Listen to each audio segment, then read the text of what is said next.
The sea covers over 2/3 of the planet's surface. Yet we know more about space and the universe than we do about our own oceans. Between the states of Connecticut and New York is the Long Island Sound, a naturally protected channel into New York City used for over hundreds of years. The Sound's rich maritime history has played a significant role in the growth of our country.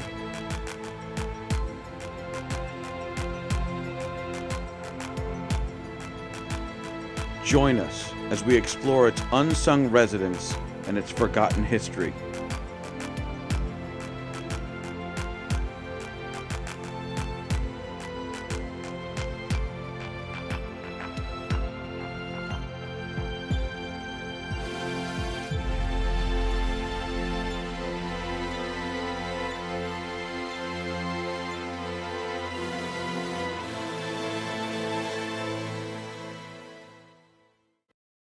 Hello everybody, this is Captain Dennis with Squalus Marine Divers. Today we're going on a little expedition. We're going to check out something completely different. We're checking out an airplane wreck in the Long Island Sound.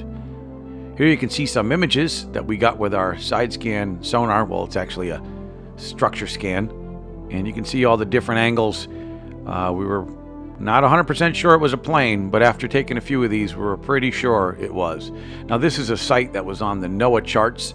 So this is not like it's unheard of or it's a big discovery. This is just us going down and checking out some sites that NOAA already plotted. So we're going to get in the water and check it out. As I said earlier, it's in the 100-foot range, so this is not really going to be for everybody. Yeah, the deeper you go in the Sound, the more interesting the conditions become. See, we're at 70 feet and starting to get a little dark. So here we are at the bottom. And the bottom is a very, very soft mud, silt. And as we move forward, we get to the starboard wing. I'm not really sure if this is a stabilizer, or some people said there's like an external fuel tank on the opposite ends of the wing, but it's seen better days. Looks like it's pretty rotted out. So we're going to head a little bit further to the east, and we come across the propellers of the starboard engine. This site is starting to remind me of my time over Macho Grande.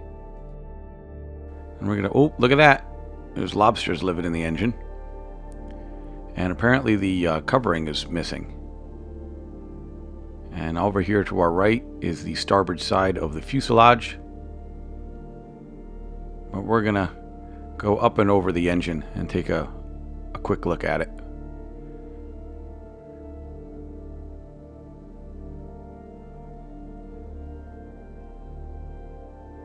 All kinds of inner workings.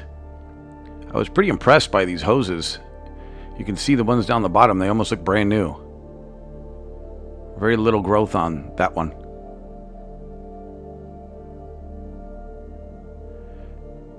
And we go towards the aft end of that engine, and there's a little hatch.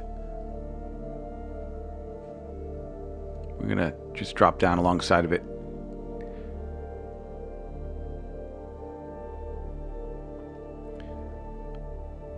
Now we're on the side, and you can kind of see it's still working. So it's still holding on. Back here you can see the exhaust and somebody's water bottle. I'm just going to open up that hatch and see if we can see inside. But it looks like she's just jam-packed with mud.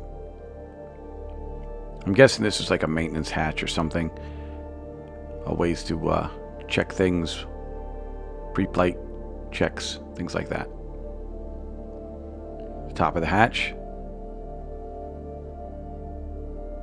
And as we move closer to the fuselage, we see another lobster. And we're going to go up and on top of the airplane. So here we up on top. It's a lot higher off the bottom. You can see this little ridge in the middle. We're going to follow that aft. And we're probably about 8 or 9 feet off of the bottom now, up on top of the plane.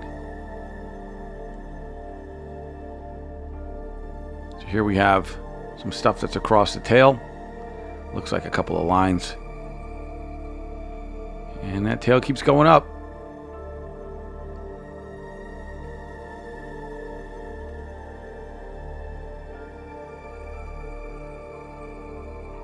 I'm looking around for any kind of markings I could find, but doesn't look like that's going to be pretty easy.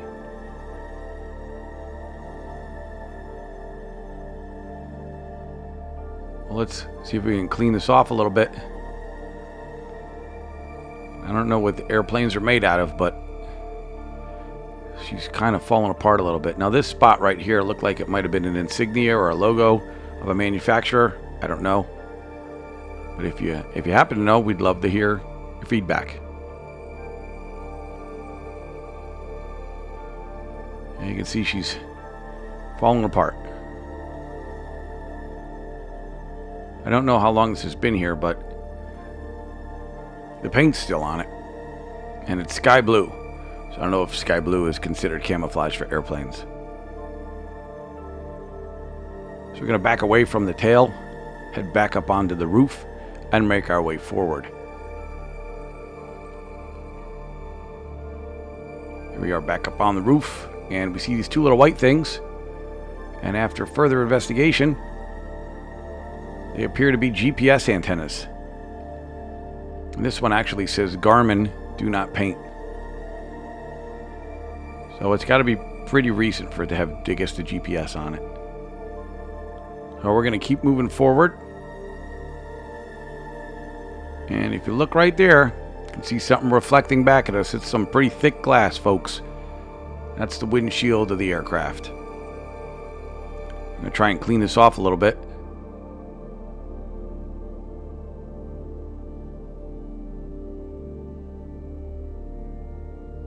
Nobody inside, at least not that I can see.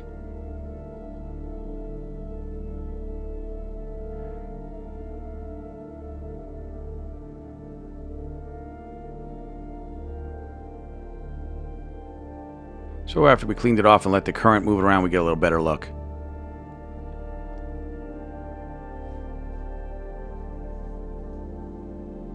I'd say this windshield is maybe about 6 to 8 feet wide. Could be wrong.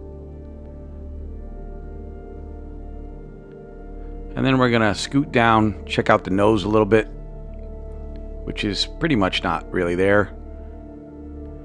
Either that or just collapsed in on itself, or I don't know. I'm guessing whoever landed this, I mean, obviously this didn't go straight into the water at high speeds. I think the wings would have been ripped off, but more than likely this was kind of landed on its belly, if you ask me, and then it floated down to the bottom. But you can see here it is blue. It's definitely a blue airplane.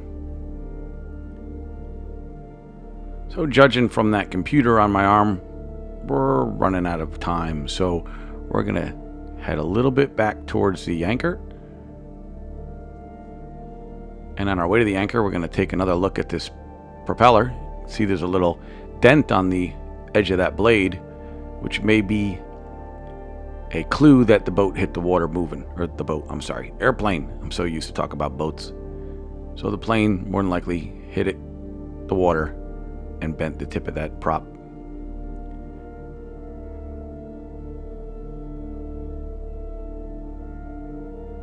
But these are probably, I'm going to say, maybe 3 foot, 4 foot long blades. Maybe a little longer. And you can see the front of the propeller, that point. So we're going to make our way back up to the boat. Now this is what it looks like. There's nothing wrong with your TV because, see, there's just no lights on. So this is 87 feet with no lights, so it is black as pitch. Here's 85 feet. So like I said, the deeper you go, it's not for everybody in the sound. But we hope you enjoyed exploring this airplane with us today. And we look forward to diving with you again. If you're interested, you could check out more videos at squalusmarine.com. This is our 116th dive video. So there's a whole bunch to catch up on if this is your first video. So we're back to the boat. And until next time, I'm Captain Dennis.